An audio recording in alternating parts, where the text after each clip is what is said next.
Three triplet girls smile for 1911 photo. The window reflection revealed something impossible. Have you ever wondered what secrets old photographs might hide? Today, we're diving into one of the most puzzling photographic mysteries from 1911. A simple family portrait that has baffled historians and photography experts for over a century. What started as an innocent snapshot of three adorable triplet girls turned into an investigation that would challenge everything we thought we knew about early 20th century photography. If you enjoy this type of content, don't forget to hit that like button. It really helps the channel grow. And before we dive in, I want to mention that I'm also developing another channel focused on historical mysteries. So if you love these deep dives into the past, you'll definitely want to check that out too. The dusty attic of the Whitmore estate in Salem, Massachusetts, held secrets that had been buried for nearly 9 decades. It was a cold February morning in 2000 when estate appraiser Margaret Chen first laid eyes on the wooden chest tucked away behind a collection of moth-eaten quilts. The Whitmore family had been prominent textile merchants in the early 1900s, and their grand Victorian home was being prepared for auction after the last surviving heir, Eleanor Whitmore, passed away at age 97. Margaret had appraised dozens of old homes throughout New England, but something about this particular discovery felt different. The chest, made of dark walnut with brass corners that had turned green with age, contained what appeared to be the family's personal photographic collection. Glass plate negatives, daguerreotypes, and dozens of early gelatin silver prints were carefully wrapped in tissue paper, each one a window into a bygone era. Among the collection, one photograph immediately caught her attention. It was a formal portrait, approximately 8 to 10 inches, mounted on thick cardboard backing typical of professional photography studios from the early 1910s. The image showed three identical young girls, perhaps 7 or 8 years old, standing side by side in matching white lace dresses. Their dark hair was styled in the fashion of the time, with large ribbons adorning their heads. They were positioned in front of what appeared to be a window, and despite the formal nature of early photography, which typically required subjects to remain perfectly still for several seconds, all three girls wore genuine bright smiles. The photographer's embossed stamp in the bottom right corner read, "Harrison & Sons Photography Studio, Salem, Mass, 1911. Margaret had seen hundreds of similar portraits from this era, but there was something about this particular image that made her pause. The girls' expressions were so natural, so full of life, that they seemed to transcend the typically stiff formality of early 20th century portrait photography. As Margaret examined the photograph more closely under her magnifying glass, she noticed something peculiar in the large window behind the children. At first glance, it appeared to be a simple reflection of the photography studio's interior. However, the longer she studied it, the more confused she became. The reflection seemed to show something that shouldn't have been possible given the time period and location of the photograph. Intrigued, Margaret carefully removed the photograph from its mounting and examined the back. In faded pencil, someone had written, "The Caldwell Triplets, Rose, Lily, and Iris. Final Portrait, H.C. Harrison, May 15th, 1911. Below that, in different handwriting, someone had added, "God rest their souls," taken just 3 days before the tragedy.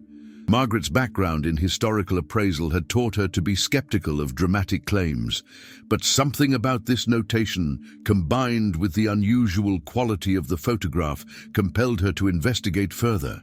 She spent the remainder of that day carefully cataloguing the other items in the chest, but her mind kept returning to the triplet portrait and its mysterious window reflection. That evening, Margaret contacted her colleague, Dr. James Rothwell, a professor of American history at Salem State University who specialized in early 20th century New England social history. Dr. Rothwell had helped her authenticate several historical documents in the past, and she trusted his methodical approach to historical investigation. "Jim, "I need you to look at something," Margaret said over the phone. "I found a photograph today that's, well, it's probably nothing, but there's something about it that doesn't sit right with me." Dr. Rothwell agreed to meet her the following day at the university's history department, where he had access to high-powered magnification equipment and photographic analysis tools. As a scholar who had spent decades studying the social history of Massachusetts' mill towns, he was naturally curious about any artifacts that might shed light on family life during the early industrial period. When Margaret arrived at Dr. Rothwell's office the next morning, she found him already prepared with several pieces of equipment: a digital microscope connected to a computer monitor, various magnifying devices, and what appeared to be some kind of light table. His office was cluttered with books, historical documents, and photographic reproductions of various historical artifacts. "Let's see what you've brought me," Dr. Rothwell said, adjusting his wire-rimmed glasses as Margaret carefully unwrapped the photograph. As soon as he saw the image, Dr. Rothwell's demeanor shifted from casual interest to focused attention. "This is remarkable," he said, studying the girls' faces. "The level of detail, the natural expressions. This Harrison fellow was clearly a talented photographer. But you mentioned something about a reflection." Margaret pointed to the window behind the triplets. "Look carefully at the glass. At first it just looks like a normal reflection of the studio interior, but if you look closer..." Dr. Rothwell positioned the photograph under his digital microscope and began adjusting the magnification. As the image appeared on his computer screen, enlarged to several times its original size, both researchers leaned forward intently. "My God," Dr. Rothwell whispered. "What is that?" The reflection in the window, now clearly visible under magnification, showed what appeared to be a fourth figure standing behind the photographer. But this wasn't just any figure. It appeared to be wearing clothing and accessories that were completely anachronistic for 1911. The figure seemed to be holding what looked like a modern device, something that resembled technology that wouldn't exist for several decades. If you're enjoying this investigation so far, leave a comment below about what you think this mysterious reflection might be. I love hearing your theories. Dr. Rothwell's initial reaction was one of scientific skepticism mixed with genuine curiosity. After 30 years of studying historical documents and photographs, he had developed a keen eye for forgeries, manipulations, and anachronisms. However, this particular image presented a puzzle that defied easy explanation. "Margaret, before we go any further down this rabbit hole, we need to establish the authenticity of this photograph," Dr. Rothwell said, carefully positioning the image under different lighting conditions. Early photography was prone to all sorts of technical irregularities: double exposures, chemical stains, reflections from unexpected sources. What might appear mysterious at first glance often has a perfectly logical explanation.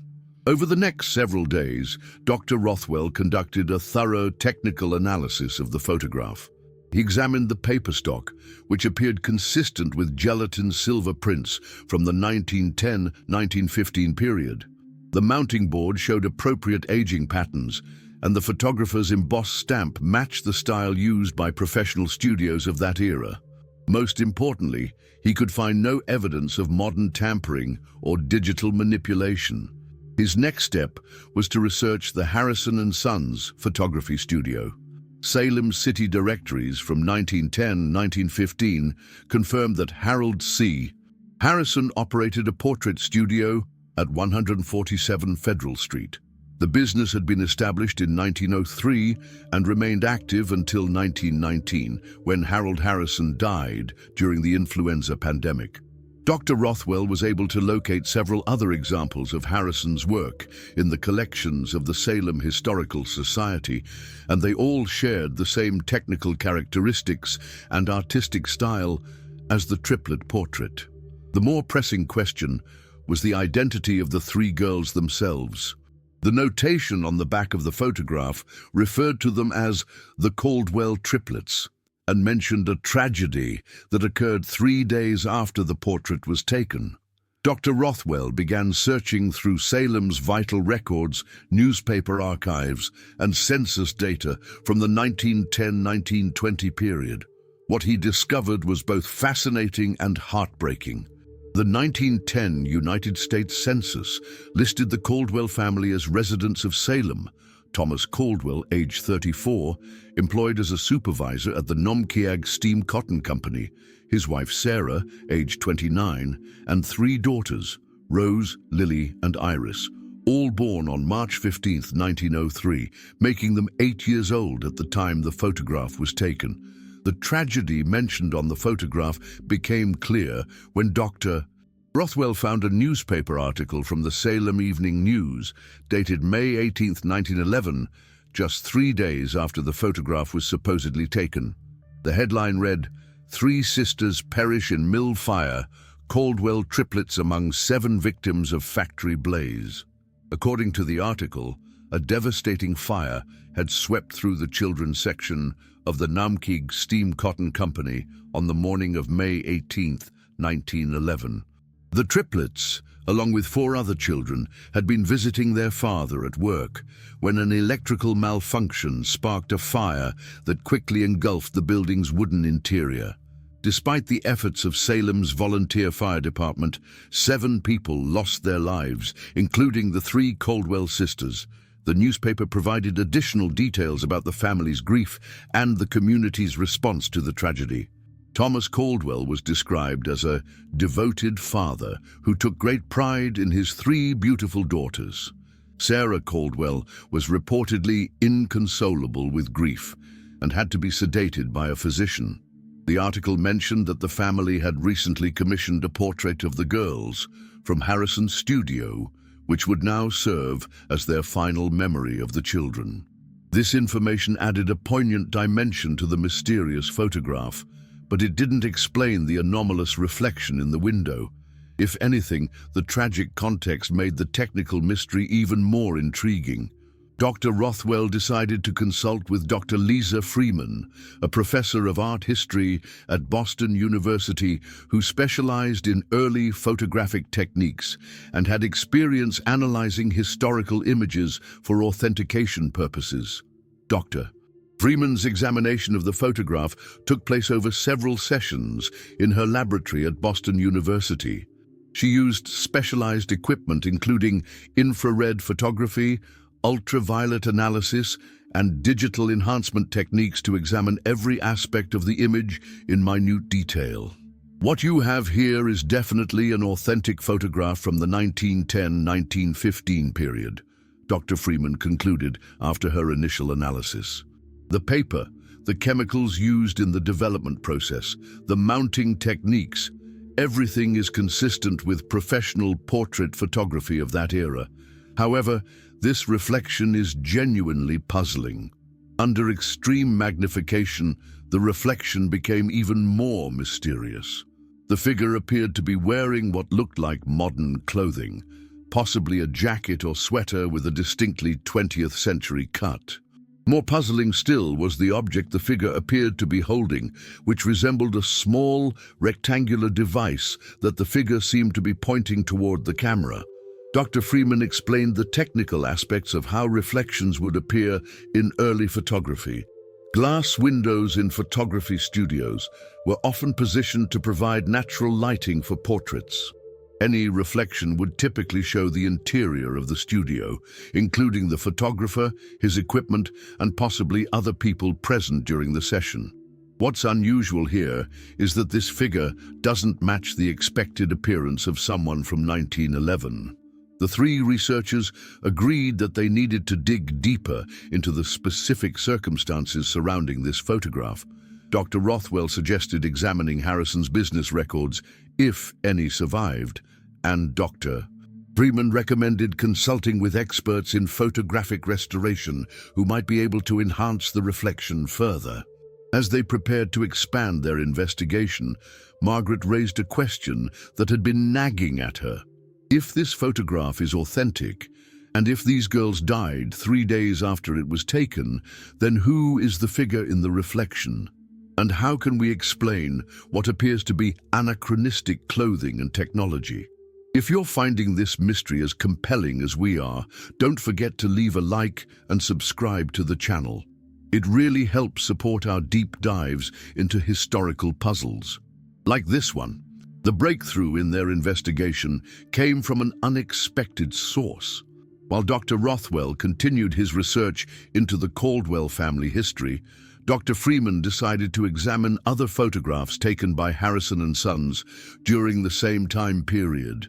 Her goal was to understand the photographer's typical techniques and studio setup, which might provide clues about the mysterious reflection. At the Salem Historical Society, Dr. Freeman discovered a collection of Harrison's work that had been donated by his grandson in 1975. Among the dozens of portraits, she found several that had been taken in what appeared to be the same studio space as the triplet photograph, recognizable by the distinctive window and interior details. One photograph in particular caught her attention.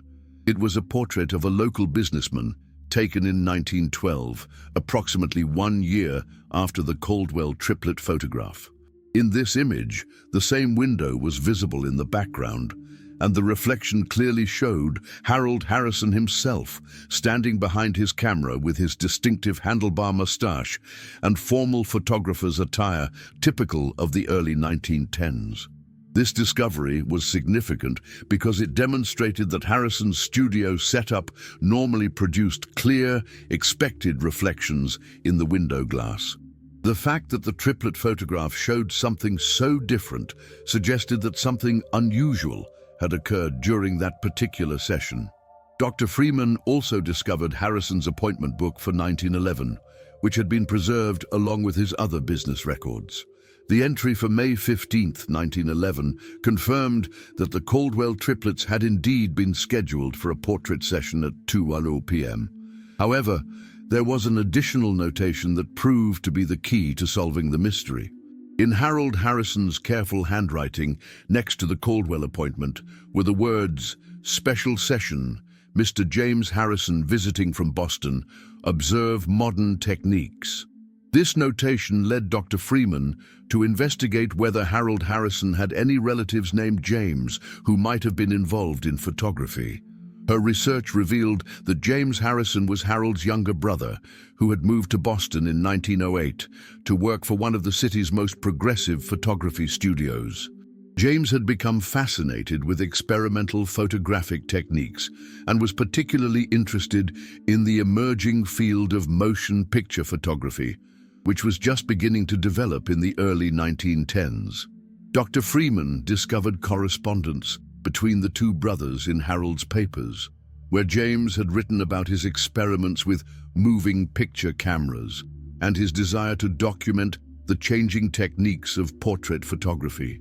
In one letter dated April 1911, James had written, "I would very much like to visit your studio and create a photographic record of your portrait sessions using my new moving picture equipment." This revelation provided the first logical explanation for the anomalous reflection. The figure in the window wasn't wearing modern clothing from a future era. It was wearing the more casual attire that was becoming popular in Boston's artistic circles around 1910-1911. What had appeared to be a modern device was likely an early motion picture camera, which would have looked quite different from the traditional still photography equipment used by most portrait photographers of the time. Dr. Rothwell's research corroborated this theory. He found records indicating that James Harrison had indeed been experimenting with Edison's kinetoscope technology and other early motion picture equipment. In 1911, such devices were still quite rare, especially in smaller cities like Salem, which would explain why the equipment appeared so anachronistic when viewed from a modern perspective. To confirm their theory, the researchers consulted with Dr. Michael Chen, a professor of film studies at Emerson College who specialized in the history of early cinema technology. Dr. Chen examined high-resolution scans of the reflection and confirmed that the shape and size of the device were consistent with portable motion picture cameras available in 1910-1911. What you're seeing here is almost certainly one of the early hand-cranked motion picture cameras, Dr. Chen explained.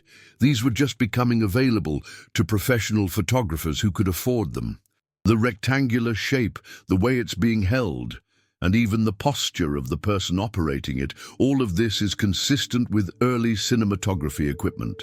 But the researchers still faced one crucial question. If James Harrison had been filming the portrait session, what had happened to the motion picture footage? Dr. Freeman returned to Harold Harrison's papers and made another significant discovery. In a letter dated June 1911, Harold had written to a colleague, "The recent tragedy involving the Caldwell children has affected our entire community deeply. My brother James, who was visiting during their portrait session, has decided that his experimental footage should be preserved as a memorial to those dear children. He plans to donate the film to their family, along with several additional prints of their final portrait." This letter led the researchers to investigate what had happened to the Caldwell family after the tragedy. They discovered that Sarah Caldwell, devastated by the loss of her daughters, had moved back to her childhood home in Vermont just 2 months after the fire.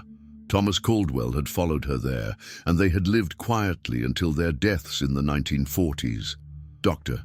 Rothwell contacted the Historical Society in Sarah's Vermont hometown and learned that the Caldwell family's belongings had been donated to the society after Thomas's death in 1947. Among these items was a metal film canister labeled Rose, Lily and Iris, Final Portrait Session, May 15, 1911. The 35mm film had been carefully preserved in the cool, dry basement of the Vermont Historical Society for over 50 years. With the help of a film restoration specialist, the researchers were finally able to view James Harrison's motion picture footage of the Triplet portrait session. The 5-minute film showed the entire portrait session from James's perspective. It captured Harold Harrison directing the 3 girls, adjusting their positions and taking multiple photographs.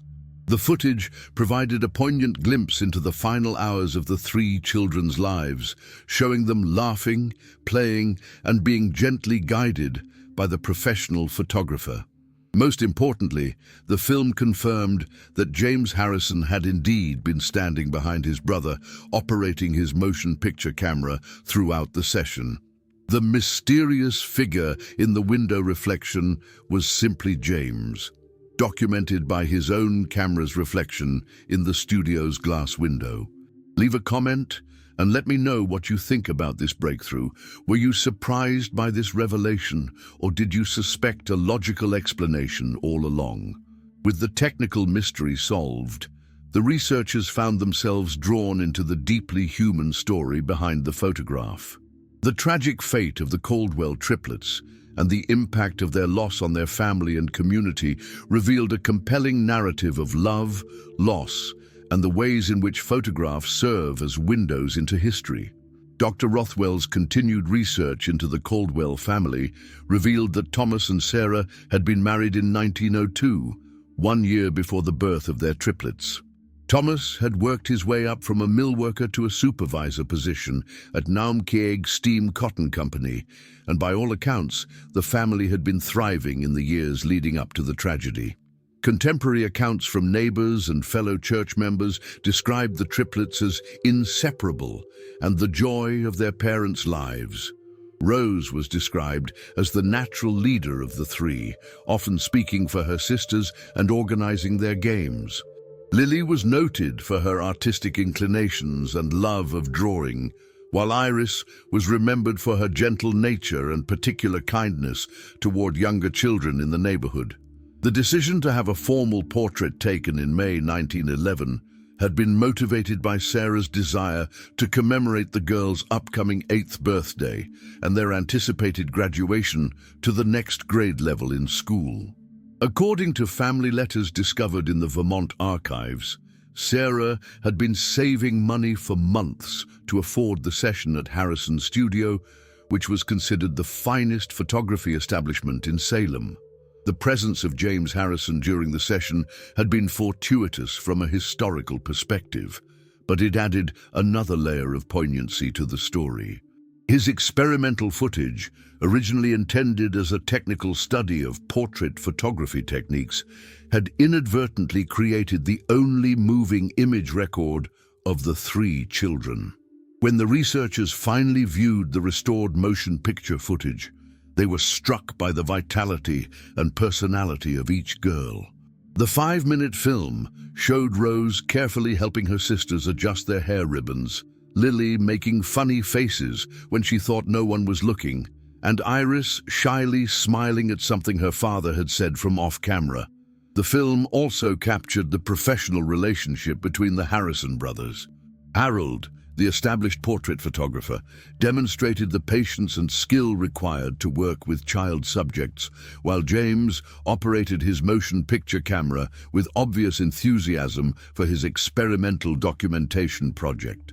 Perhaps most moving was a brief sequence where the formal photography session paused and the three girls were allowed to move naturally around the studio.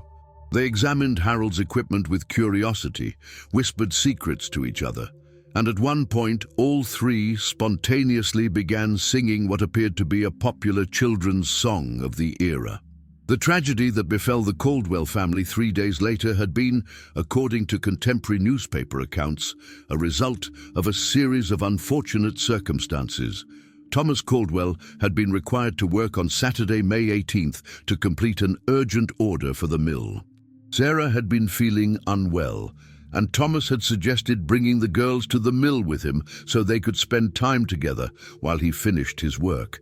The fire had started in the mill's electrical system, which had been recently installed and was still prone to malfunctions. The children had been playing in a break room adjacent to Thomas's work area when the fire began. Despite Thomas's immediate efforts to evacuate them, the fire spread more quickly than anyone had anticipated, trapping the children on an upper floor of the building. The Salem community's response to the tragedy had been immediate and overwhelming. A fund was established to help the Caldwell family, and Harold Harrison donated multiple prints of the triplet portrait to ensure that the family would have lasting memories of their daughters. James Harrison's decision to preserve his motion picture footage as a memorial demonstrated the growing recognition of photography and film as important tools for preserving human memory. The aftermath of the tragedy had profound effects on both Thomas and Sarah Caldwell. Letters from this period, preserved in the Vermont Historical Society collection, revealed the depth of their grief and their struggle to find meaning in their continued existence. Sarah, in particular, had found it impossible to remain in Salem, where every street corner held memories of her daughters.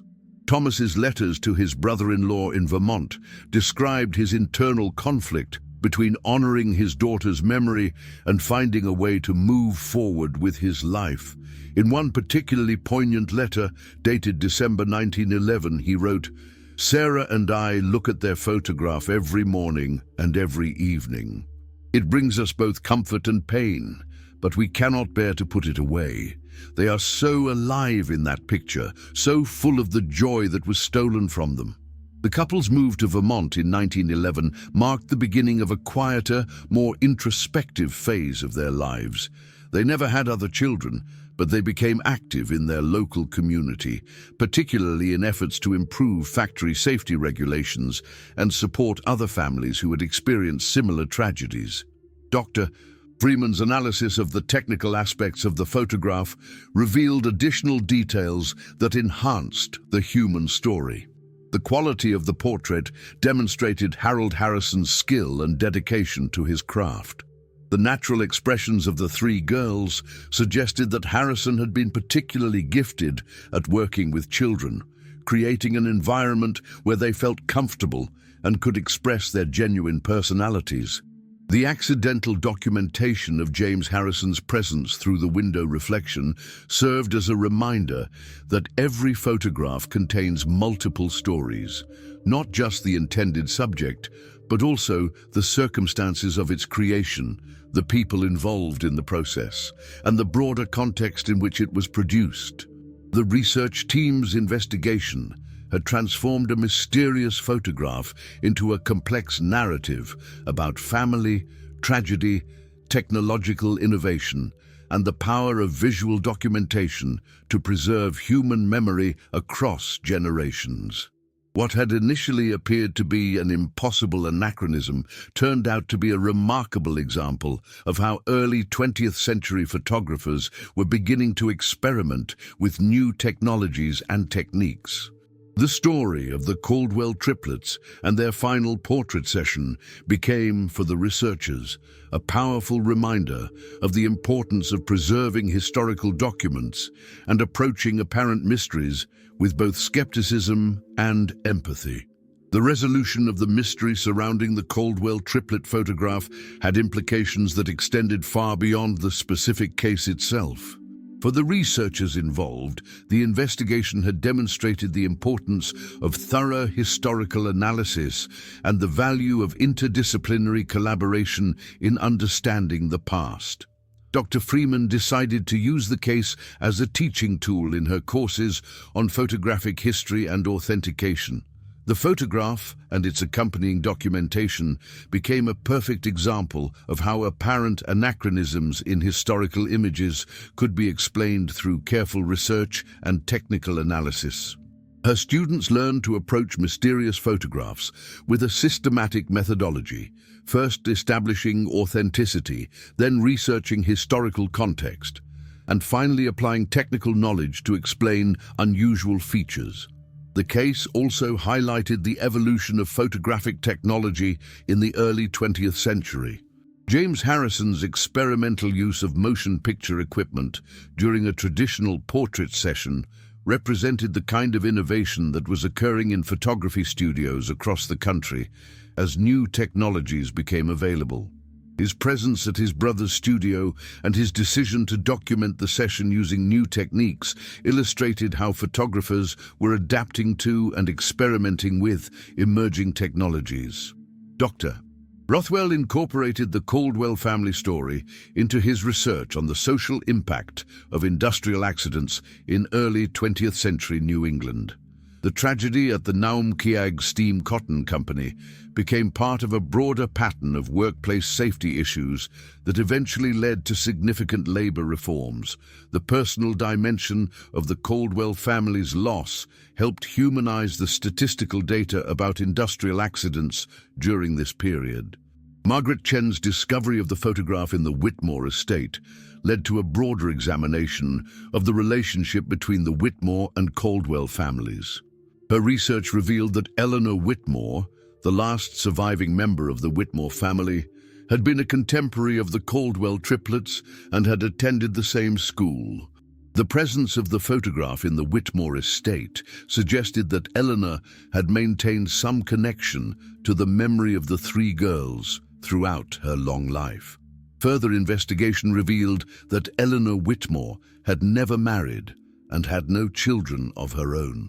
Neighbors remembered her as a woman who had been deeply affected by childhood tragedies in her community and who had spent much of her adult life quietly supporting local families in need. The preservation of the Caldwell photograph in her personal collection suggested that she had taken on a role as an unofficial keeper of community memory. The emotional impact of the story resonated with the researchers on a personal level as well. Margaret Chen found herself thinking about the role that photographs play in preserving family memories and the devastating impact that sudden loss can have on families. The image of three happy, healthy children, captured just days before their tragic death, served as a powerful reminder of the fragility of life and the importance of cherishing time with loved ones. Dr. Freeman was particularly moved by the technical brilliance of Harold Harrison's portrait work. The fact that he had been able to capture such natural, joyful expressions from three 8-year-old girls during what was typically a formal, stiff process demonstrated his skill and sensitivity as a photographer. The portrait stood as a testament to his professional dedication and his understanding of the importance of his work in preserving family memories. The restored motion picture footage created by James Harrison added another dimension to the historical record. As one of the earliest examples of documentary filmmaking in Salem, the footage provided valuable insights into early 20th century photography techniques, studio practices, and family dynamics. The casual moments captured between formal poses offered a rare glimpse into the personalities of children from this era. Dr. Chen from Emerson College incorporated the Harrison brothers' work into his research on early American cinema. James Harrison's experimental approach to documenting still photography sessions represented an early example of what would later become standard practice in documentary filmmaking. His decision to preserve the footage as a memorial also demonstrated the emerging recognition of film as a medium for historical preservation. The case attracted attention from other researchers and institutions interested in photographic history and authentication. Several museums expressed interest in acquiring copies of the photograph and related materials for their collections. The Vermont Historical Society decided to create a permanent exhibit featuring the Caldwell family materials, including the restored motion picture footage.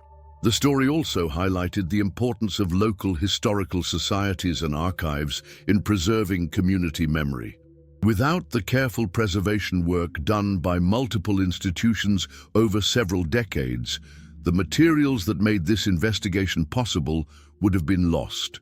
The case became an argument for continued support of historical preservation efforts at the local level. For the broader field of photographic authentication, the case provided a valuable example of how interdisciplinary collaboration could solve complex puzzles. The combination of historical research, technical analysis, and archival investigation had been essential to reaching a satisfactory conclusion. The methodology developed during this investigation could be applied to other cases of mysterious or potentially anachronistic photographs. The researchers published their findings in several academic journals, contributing to the scholarly literature on photographic history, authentication techniques, and early 20th century social history. The case study became a reference point for other researchers working on similar projects. Perhaps most importantly, the investigation had restored dignity to the memory of Rose, Lily, and Iris Caldwell. What had begun as a mysterious photograph had been revealed as a loving family's effort to preserve the memory of their children and a community's response to a tragic loss. The girl's final portrait, rather than being an object of puzzlement, could now be understood and appreciated as a beautiful example of early 20th century portrait photography and a poignant reminder of 3 young lives that were cut tragically short. The technical mystery that had initially attracted the researchers' attention had been solved through careful analysis and historical investigation. The apparent anachronism in the window reflection had been explained as an early example of photographic innovation and cross-generational collaboration between 2 brothers who shared a passion for their craft. In the end, the photograph stood not as evidence of anything impossible or supernatural, but as a testament to the power of photography to preserve human memory, document technological innovation, and connect us across the decades with the joys and sorrows of previous generations. The mystery of the Caldwell triplets photograph reminds us that behind every old photograph lies a human story waiting to be discovered. What seemed impossible at first glance, the anachronistic reflection in the window, turned out to be a beautiful example of early photographic innovation and family love preserved across more than a century. If you enjoyed this investigation into photographic history, I'd love to hear from you in the comments. What did you think when we first saw that mysterious reflection? Were you surprised by the real explanation? Leave a comment below and let me know where you're watching from. It would be great to know where our audience is located. Which part of this story resonated most with you? The technical mystery, the family tragedy, or the innovative photography techniques? Drop your thoughts in the comments and let's discuss it. If you haven't subscribed yet, make sure to hit that subscribe button and ring the notification bell so you don't miss our future deep dives into historical mysteries and forgotten stories. There's so much more to explore in the world of old photographs and the secrets they hold.